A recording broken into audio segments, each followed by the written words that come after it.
ಬೆಂಗಳೂರಲ್ಲೇ ದೊಡ್ಡ ಸನ್ಮಾನ್ಯ ಗೌರವಾನ್ವಿತ ಪ್ರಧಾನಿಗಳಾದಂಥ ನರೇಂದ್ರ ಮೋದಿಜಿಯವರು ವಿಶ್ವದಾದ್ಯಂತ ಯಾವತ್ತು ಯೋಗ ದಿನಾಚರಣೆಯನ್ನು ಮಾಡಬೇಕು ಅಂಥೇಳಿ ಕರೆಯನ್ನು ಕೊಟ್ಟು ಅದರ ಮೇರೆಗೆ ಇವತ್ತು 12ನೇ ವರ್ಷದ ಯೋಗ ದಿನಾಚರಣೆಯನ್ನು ಪ್ರತಿ ವರ್ಷದ ರೀತಿಯಲ್ಲಿ ನಮ್ಮ ಯಲಹಂಕದ ಉಪನಗರದ ಅಳಾಳ್ಸಂದ್ರ ಈ ಕೆರೆಯ ಆವರಣದಲ್ಲಿ ನಾವು ಪ್ರತಿ ವರ್ಷ ಕೂಡ ನಾವು ಮಾಡ್ತಾಯಿದ್ದೀವಿ.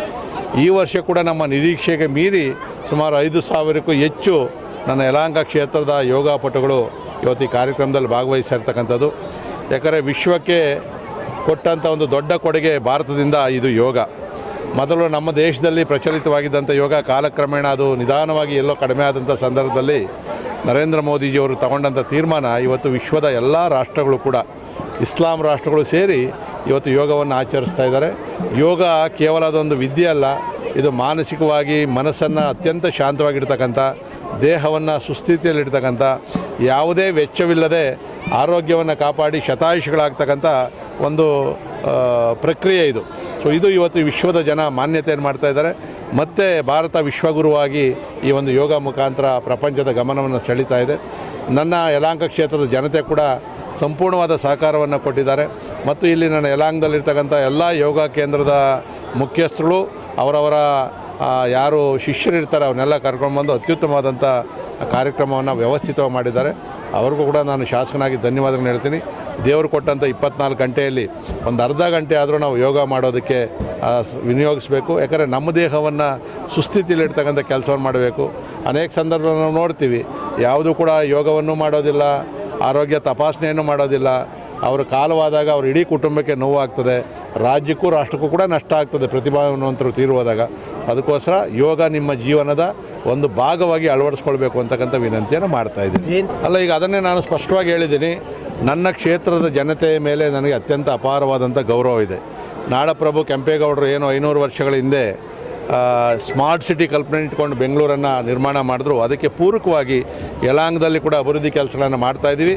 ಅದಕ್ಕೆ ಸರಿಯಾಗಿ ಜನಗಳು ಕೂಡ ಅಟ್ಲೀಸ್ಟ್ ಮ್ಯಾಕ್ಸಿಮಮ್ ನಮ್ಮ ಒಂದು ಕರೆಗಳಿಗೆ ಏನೇ ಒಂದು ಕರೆಯನ್ನು ಕೊಟ್ಟರು ಕೂಡ ನಮಗೆ ಸ್ಪಂದಿಸುವಂಥ ಕೆಲಸವನ್ನು ಮಾಡ್ತಾರೆ. ಇದರಿಂದ ನನಗೆ ಇನ್ನೂ ಹೆಚ್ಚಿನ ಖುಷಿಯಿಂದ ಕೆಲಸ ಮಾಡೋದಕ್ಕೆ, ಅನುದಾನವನ್ನು ತರೋದಕ್ಕೆ ನನಗೆ ಒಂದು ಸ್ಫೂರ್ತಿ ಇದೆ. ಸುಮಾರು 5ರಿಂದ 6 ಯೋಗ ಸೆಂಟರ್ಗಳು ಸುಮಾರು 20-25 ವರ್ಷದಿಂದ ನಿರಂತರವಾಗಿ ಯೋಗ ಚಟುವಟಿಕೆ ಮಾಡ್ಕೊಂಡು ಬರ್ತಿದ್ದಾರೆ. ಆ ಎಲ್ಲ ಯೋಗ ಸೆಂಟರ್ನ ಪ್ರತಿನಿಧಿಗಳು ಮತ್ತು ನಮ್ಮ ಸ್ನೇಹಿತರಾದಂಥ ನಟರಾಜ್ ಅವರು ಚೀಫ್ ಕೋಆರ್ಡಿನೇಟರ್ ಆಗಿ ನನ್ನ ಜೊತೆ 5 ವರ್ಷದಿಂದ, ಬಸವರಾಜ್ ಅವರು ಇವರು ನನ್ನ ಗುರುಗಳು ಸಹ, ಇವರು ಸಹ ಸುಮಾರು 10 ವರ್ಷದಿಂದ ಈ ಚಟುವಟಿಕೆನಲ್ಲಿದ್ದಾರೆ. ಮತ್ತು ಪೂರ್ಣಿಮಾ ಅವರು ಮೊದಲನೇ ಅಂತಾರಾಷ್ಟ್ರೀಯ ಯೋಗ ದಿನಾಚರಣೆಯಿಂದ ಸ್ಟೇಜ್ ಮೇಲೆ ಕಾರ್ಯಕ್ರಮ ಮಾಡ್ಕೊಂಡು ಬರ್ತಿದ್ದಾರೆ. ಇವತ್ತು ಈ ಕಾರ್ಯಕ್ರಮ 3,000 ಜನ ಇಲ್ಲಿ ಬಂದು ಸೇರಿ ಮಾಡಿದ್ದೇವೆ ಅಂತಂದರೆ ಇದು ಸುಮಾರು 30 ಜನ ಹಗಲಿರುಳು 30 ದಿನ ಕಷ್ಟಪಟ್ಟು ಮಾಡಿರುವಂಥ ಕಾರ್ಯಕ್ರಮ. ಯಾರೋ ಒಬ್ಬರ ವೈಯಕ್ತಿಕವಾಗಿ ಆಗಿರೋದು ಅಲ್ಲ, ಎಲ್ಲರ ಸಂಘ ಪ್ರಯತ್ನ ಅಂತ ಕರಿತೇವೆ ನಾವು ಇದಕ್ಕೆ. ಮೊದಲನೇದು. ಎರಡನೇದು, ಯಲಹಂಕದ ಜನ ಬಹಳ ಸ್ವಾಸ್ಥ್ಯವನ್ನು ಮೆಚ್ಚತಕ್ಕಂಥವ್ರು. ಯಲಹಂಕದಲ್ಲಿ 53 ಪಾರ್ಕಲ್ಲಿ ಯೋಗ ಮಾಡ್ತಾರೆ.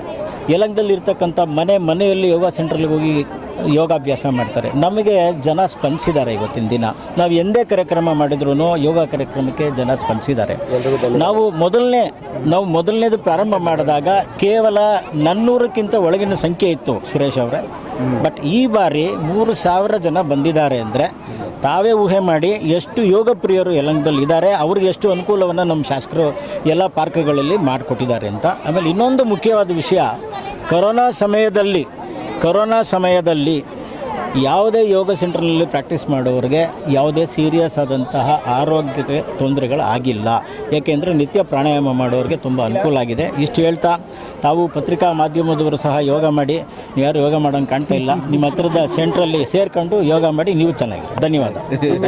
ವಿಜಯ್ ಕುಮಾರ್ ಅಂತ ಈ ಬಾರಿ ನನಗೆ ಚೀಫ್ ಕೋಆರ್ಡಿನೇಟರ್ ಆಗಿ ಕೆಲಸ ಮಾಡಲಿಕ್ಕೆ ಇವರೆಲ್ಲ ಜಾಗ ಮಾಡಿಕೊಟ್ಟಿದ್ದಾರೆ. ಕಳೆದ 12 ವರ್ಷದಿಂದ ಆಯೋಜನೆ ಮಾಡ್ತಾರೆ. ಸಂಸ್ಥೆ ಹೆಸರು ಏನಾದರೂ ಇದೆಯಾ? ನಮ್ಮ ಸಂಸ್ಥೆ ಎಲ್ಲ ಯೋಗ ಸಂಗಮ ಮತ್ತು ಇಂಟರ್ನ್ಯಾಷನಲ್ ಯೋಗ ಡೇ ಸೆಲೆಬ್ರೇಷನ್ ಕಮಿಟಿ ಅಂತ, ಆ ಕಮಿಟಿಯಲ್ಲಿ 30 ಜನ ಪ್ರತಿನಿತ್ಯ ಕಷ್ಟ ಬಿದ್ದಿದ್ದಾರೆ. My name is Vrish Vardhan Sharma. I am from Jaipur, Rajasthan. When I was 5 years old, I had memorized the entire Bhagavad Gita. Then in the next 3 to 4 years, I had learned how to write and read 13 Indian languages. Then I thought that if I know 13 languages and the wisdom of the Gita, why don't I write the Gita in the 13 languages I know and give it to PM Modi ji. Then I wrote the Gita in 11 scripts, and I am planning to give it to PM Modi ji. I have also developed an app called Gita Vardhan to spread the wisdom of the Bhagavad Gita. There you can read the Gita in the 13 languages I know, and you can also listen to the audio of each verse in my voice. There is also a complete audio module where you can listen the complete Gita, and also a learning module for learning the Gita, and my 11 Shloki Gita, a customized mini Gita according to your life or mental stage. I was very humbled when I got honored by the Honorable MLA Shri Vishwanath ji. So I told him about the app I developed and the story about how I learned the Gita and languages, and I hope to spread the wisdom of the Gita to all people here, from children to adults, through the app Gita Vardhan. ಎಲ್ಲರಿಗೂ ನಮಸ್ಕಾರ.